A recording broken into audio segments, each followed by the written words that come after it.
네, 다음 3. 청원경찰의 징계 및 표창 부분 보도록 하시겠습니다. 1. 청원경찰의 징계, 양가로 1. 징계 사유. 청원주는 청원경찰이 다음의 어느 하나에 해당하는 때에는 대통령령으로 정하는 징계 절차를 거쳐 징계 처분을 하여야 한다. 1. 직무상의 의무를 위반하거나 직무를 태만히한 때. 2. 품위를 손상하는 행위를 한 때. 네, 양가로 2. 징계의 요청. 관할 경찰서장은 청원경찰이 징계 사유에 해당한다고 인정되면은 청원주에게 해당 청원경찰에 대하여 징계 처분을 하도록 요청할 수 있다. 네, 양가로 3. 징계의 종류. 청원경찰에 대한 징계의 종류는 파면, 해임, 정직, 감봉 및 견책으로 구분한다. 네, 이 부분은 여러분들 이미 다들 잘 아시는 분들도 계시겠지만 익숙하지 않으신 분들도 계실 겁니다. 그래서 이 부분은 간단하게 제가 정리를 해봤습니다. 네, 청원경찰에 대한 징계의 종류는 파면, 해임, 정직, 감봉 및 견책으로 구분한다. 그래서 앞 글자 두 문자를 따서 파면의 파, 해임의 해, 정직의 정, 감봉의 감, 견책의 견 해서 파해, 정감, 견 이렇게 핵심 두 문자 키워드를 정리해봤습니다. 네, 1. 정직. 정직은 1개월 이상 3개월 이하로 하고 그 기간에 청원경찰의 신분은 보유하나 직무에 종사하지 못하며 보수의 3분의 2를 줄인다. 2. 감봉. 감봉은 1개월 이상 3개월 이하로 하고 그 기간에 보수의 3분의 1을 줄인다. 3. 견책. 견책은 전과에 대하여 훈계하고 회개하게 한다. 네, 이 부분은 이미 알고 계신 분들은 기본이지 이럴 수도 있는데 익숙하지 않으신 분들도 계실 수 있으니까 제가 정리를 해보았습니다. 네, 파해, 정감견, 징계의 종류는 파해, 정감견으로 알고 가시면 되겠습니다. 다음 양가로 4. 징계 규정의 신고. 청원주는 청원경찰 배치 결정의 통지를 받았을 때에는 통지를 받은 날부터 15일 이내에 청원경찰에 대한 징계 규정을 제정하여 관할 지방경찰청장에게 신고하여야 한다. 징계 규정을 변경할 때에도 또한 같다. 양가로 5. 징계 규정의 보완 요구.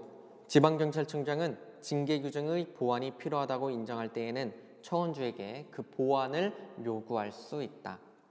양가로 6. 위임 규정. 청원경찰의 징계에 관하여 그 밖에 필요한 사항은 대통령령으로 정한다. 네, 다음 2. 청원경찰의 표창 보시도록 하겠습니다. 지방경찰청장, 관할경찰서장 또는 청원주는 청원경찰에게 다음의 구분에 따라 표창을 수여할 수 있다. 네, 1. 공적상입니다. 성실히 직무를 수행하여 근무 성적이 탁월하거나 헌신적인 봉사로 특별한 공적을 세운 경우. 2. 우등상. 교육훈련에서 교육 성적이 우수한 경우. 이렇게 청원경찰의 표창이 있습니다. 다음 4. 청원경찰의 면직 및 퇴직 등 보도록 하겠습니다. 1. 청원경찰의 면직. 양가로 1. 의사에 반한 면직의 금지. 청원경찰은 형의 선고, 징계 처분 또는 신체상, 정신상의 이상으로 직무를 감당하지 못할 때를 제외하고는 그 의사에 반하여 면직되지 아니한다. 양가로 2. 면직 사실의 보고. 청원주가 청원경찰을 면직시켰을 때에는 그 사실을 관할경찰서장을 거쳐 지방경찰청장에게 보고하여야 한다. 2. 청원경찰의 당연퇴직. 청원경찰이 다음에 어느 하나에 해당할 때에는 당연퇴직된다. 1. 제5조 제2항에 따른 임용결격 사유에 해당될 때. 네, 제5조 제2항이 국가공무원법 제33조 각호의 어느 하나의 결격 사유에 해당한 사람은 청원경찰로 임용될 수 없다. 저희가 앞부분에서 보고 온 부분입니다. 여기서 임용결격 사유에 해당될 때입니다. 네, 이 부분 화면 한번 보시면은 국가공무원법 제33조의 결격 사유 부분이 나와 있는데요. 이 부분 저희가 어떻게 공부했죠?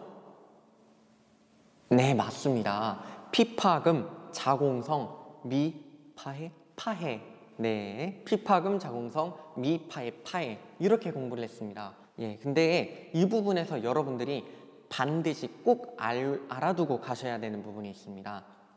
네, 피파금 할 때 금에는 3개가 있다고 했죠. 근데 그 3개 중에서 5번 금고 이상의 형의 선고유예를 받은 경우에 그 선고유예 기간 중에 있는 자, 이 부분이 결격 사유 중 하나인데 청원경찰의 당연퇴직에 해당하는 사유로서 금고 이상의 형의 선고유예를 받은 경우에 그 선고유예 기간 중에 있는 자, 이 규정 하나는 헌법재판소에서 위헌 결정이 나왔습니다. 네, 단순 위헌인데요. 2017 헌가 26 2018년 1월 25일 청원경찰법 제10조의 6 제1호 중 제5조 제2항에 의한 국가공무원법 제33조 제5호에 관한 부분은 헌법에 위반된다 라고 이렇게 단순 위헌으로 위헌 결정이 나왔습니다. 네, 해서 청원경찰의 당연퇴직에 국가공무원법 제33조의 결격사유 중 금 3개 중에서 맨 마지막 금고 이상의 형의 선고유예를 받은 경우 그 선고유예 기간 중에 있는 자는 위헌 결정으로서 이 부분은 청원경찰의 당연퇴직 사유에 해당하지 않는다고 보시면 됩니다. 네, 이렇게 나와 있는 부분은 여러분들이 국가법령센터에서 인터넷으로 이제 청원경찰법을 치시고 그다음에 이렇게 타고 들어가셔서 이 해당 부분을 보시게 되면은 그대로 나와 있습니다. 네, 여러분들께서 꼭 확인하시라고 국가법령센터에서도 파란색 글자로 표시가 되어 있습니다. 네, 꼭 유의해 주시고요. 네, 이제 청원경찰의 당연퇴직 사유의 나머지 부분들을 보도록 하시겠습니다. 양가로 2 제10조의 5 배치의 폐지 등에 따라 청원경찰의 배치가 폐지되었을 때, 양가로 3 나이가 60세가 되었을 때, 다만 그 날이 1월부터 6월 사이에 있으면 6월 30일에, 7월부터 12월 사이에 있으면 12월 30일에 각각 당연퇴직된다. 네, 이렇게 해서 청원경찰의 당연퇴직 사유가 있었습니다. 네, 위헌 결정 난 거 꼭 유념해 주셨으면 합니다. 다음 3. 청원경찰의 휴직 및 명예퇴직. 국가기관이나 지방자치단체에 근무하는 청원경찰의 휴직 및 명예퇴직에 관하여는 국가공무원법 제71조부터 제73조까지 및 제74조의 2 등을 규정한다. 네, 이 부분은 제가 이제 교재에 수록을 해놨는데요. 여러분들 참고로 한번 읽어보시라 라는 의미로 이렇게 수록을 해놨습니다. 청원경찰의 배치 및 임용 부분은 최근 6개년간 총 21문제가 출제되었습니다. 작년 2018년 제20회 시험에서는 3문제가 출제가 되었는데요. 평균적으로 3문제 이상씩 출제가 된다고 보시면 되겠습니다. 그리고 많이 나올 때는 5문제씩 나오기도 합니다. 네, 이 부분은 여러분들께서 회독수를 반복하시면서 핵심 두 문자 키워드와 함께 계속 공부를 꼼꼼히 하시면은 배치 및 임용 부분에서 문제가 나온다면 감사합니다, 맞추고 합격하겠습니다 하고 시험 문제를 푸시면 되겠습니다.